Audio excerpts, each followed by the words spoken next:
Hello, my name's Erin Shea. Welcome to my channel. If you haven't seen my videos before, my channel is basically following along my mental and physical health journey. Now, in light of the current situation around the world, our little pandemic that's going on, I thought it'd be appropriate to do a video about what I'm going to do if I need to go into isolation, or what I found helps when I'm away from people for a long time to ensure that I protect my mental health as much as I can. I need to point out that I'm in no way a health professional. I'm not a psychologist.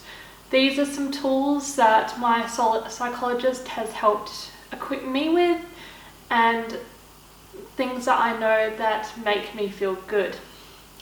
Now, the reason this is so important is because humans are social creatures. We're not supposed to be solitary, contrary to any introvert's beliefs.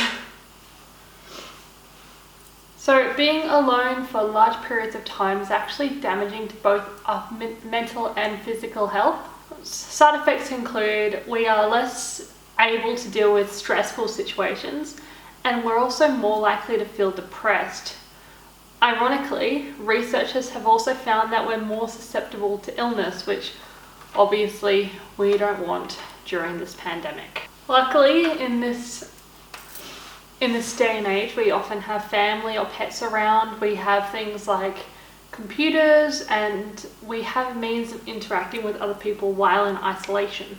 As we've established, it's really important to do everything you can to protect your mental health, especially if you are self-isolating or social distancing or something along those lines. If your country is in a lockdown, which thank God at this point Australia is not, just these are some little things that you can do to help protect your mental health throughout this time. So here are 5 things that you can be doing to protect your mental health during this pandemic. The first thing is limit your news consumption. I know that if you've got a lot of time on your hands, and if the pandemic is the reason for it, you don't want to be...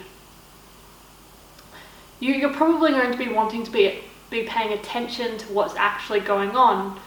However, while being informed is a good thing, if that's all you're taking in all the time, it can become a lot. Just an example, the other day I was driving to work because I work in an area that can't stop operating because of this. So I was driving to work and I was listening to a podcast, and in this podcast they played a voice snippet from a global politician telling their citizens to come home, and for some reason that just got to me and I just burst into tears. And I know the effect that overconsumption of the news has on me. I've learnt this before during the Australian bushfires only a couple of months ago. I was really struggling emotionally as well, which obviously doesn't at all compare to what some people were experiencing, but by me feeling upset and by me over-consuming the news, that wasn't helping anyone. All it was doing was damaging my mental health. So while yes, it's important to stay up to date and generally informed to protect your mental health, don't overexpose yourself. Just take it in small bits. Just know what you need to know and leave it there. Don't swamp yourself with all the depressing information all the time. It's too much. The second thing you can be doing to protect your mental health during this time is increase your serotonin levels. So if you're not aware, serotonin is basically our happy juice. It is really important to regulate our mood, and there are a few things that you can do to encourage serotonin throughout your body. One of them is exercise. Now, I know that you probably can't go for a run around the local park, you probably can't go to your local gym, but there are so many resources available online for you to be able to work out at home or just get moving. Go into your backyard if you have one and do some star jumps. But if you have access to YouTube, which if you're watching this, I'm guessing you probably do, there are so many workout channels. Just do a yoga routine, do just a home fitness routine. If you have the means, you can download an app like Shreddy or like Sweat and do their home routines. There are so many things that you can do, and you do not need to be outside, and you do not need a gym to get some exercise in. On top of that as well, another thing you can do to encourage serotonin throughout your body is to get some sunshine. I know that this greatly depends on where you live and if you have access to a balcony or a backyard, but if you do, it's a really good way to uplift your mood. If you have the means right now, get outside to your backyard, get outside on your balcony, just read a book, or even better, a double whammy and get some exercise done while out in the sun. Just increasing your serotonin levels and encouraging that hormone flow throughout your body can do wonders for your mental health. Breaking your day up by doing things that you enjoy. So if you sit down on the couch and watch a lot of Netflix, the day is probably going to go really quickly if you just do one activity. Now, that might be fun for a couple of days, but after 2 weeks, it's not going to be very good for your mind or for your body. So just make sure that you're doing things, create a little bit of a routine for yourself. If you're not working from home, then maybe allocate some time for Netflix, allocate some time for reading a book, allocate some time for cooking. Just do lots of things that you enjoy that make you happy, and make sure you break the day up, make some memories, and make sure that it still feels like a normal day. In the same vein as well, make sure that you're getting up and getting ready in the morning. There's nothing that makes me feel more slug-like than getting up, staying in my PJs, and just moving straight from my bed to my couch.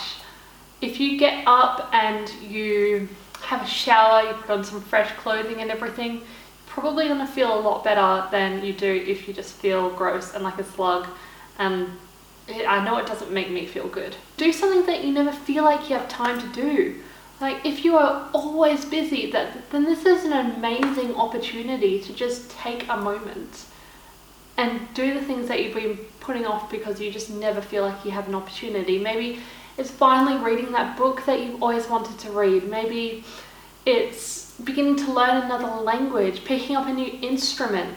There are so many things that you might have been wanting to do for years, but you've always just kind of pushed it to the back of your mind because you don't feel like you have time.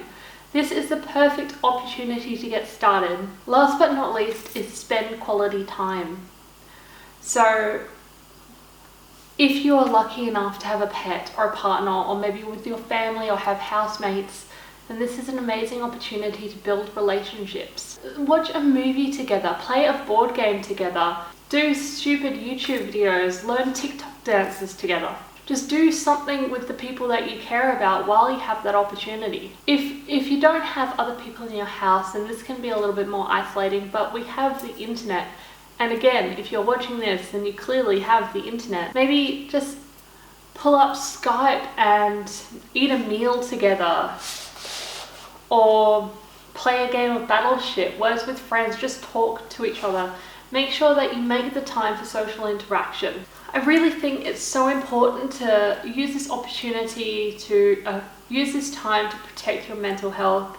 And as awful as this whole situation is, try and consider the time that you have in your house as an opportunity.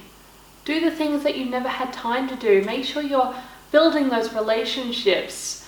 You know, that there are so many, in the Western world, we are always run off our feet. We never stop. And this is a great opportunity to just stop and exist. And we are we're amidst all the awful things that are going on. Just appreciate that. Take the time for yourself. Take the time for your loved ones. This is an awful situation, but let's make the most of it. All right. My name's Erin Shea. If you enjoyed this video, please like and subscribe, and I will see you next Sunday. Bye.